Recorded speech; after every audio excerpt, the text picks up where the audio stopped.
मला ना कधी कधी वाटतं आरू विनाकारण मोठी झाली का, पुढे सांगते तुम्हाला. पण त्याआधी आज मस्त मेथीचे पराठे आणि ठेचा बनवला होता. पण ना फारच कोरडं कोरडं होऊन जातं म्हणून जे आहे सोबतीला कढीही बनवली. जेवण केलं, मस्त तयार झाले, अकोल्याला आले टायटन वर्ल्डमध्ये. खरं तर पिहूची वॉच रिपेअर करायची होती, पण त्याकडे माझं बिलकुल लक्ष नव्हतं. इथे आली की माझं पहिलं अट्रॅक्शन असतं ह्या परफ्यूममध्ये. खरंच मी जास्त इंटरेस्टेड नाही, पण ह्या बॉटल मला खूप अट्रॅक्ट करतात आणि अशी एकतरी बॉटल माझ्याकडे असावी असं मला वाटतं. पण त्याच्या किमती पाहून माझं मनच मला म्हणतं, स्नेहा चल मुकाट्याने घरी.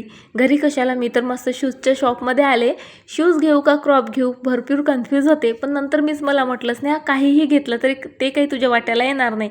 कारण आता आरूला आणि मला सारखे शूज लागतात. दर ट्रिपच्या वेळेस मी नवीन शूज घेते खरी, पण लगेच ते आरोहीचे होऊन जातात. एकदा का मुलं मोठी झाली ना, आपलं असं काहीच राहत नाही. बरं, पॅरेंट्सही आपले राहत नाहीत. साधा फोनही आला पप्पांचा तरी त्यांना आरू पिहू हवे असतात. माझी आरू कुठे आहे, माझा पिहू कुठे आहे, आणि भेटायलाही आलं तर तसंच. लेकीचं मात्र काही पडलेलं नसतं. बरं, हसू का रडू असं होतं कधी कधी. पण ते दोन्हीही न करता मी मस्त अंगूर आणि स्ट्रॉबेरीवर ताव मारला आणि चला आता मला जगातलं सर्वात कठीण काम करायचं आहे, ते म्हणजे पिहूचा अभ्यास घ्यायचा आहे. बरं, हे काम तुम्हालाही कठीण वाटतं का? मला नक्की कमेंट करून सांगा. चला, बाय.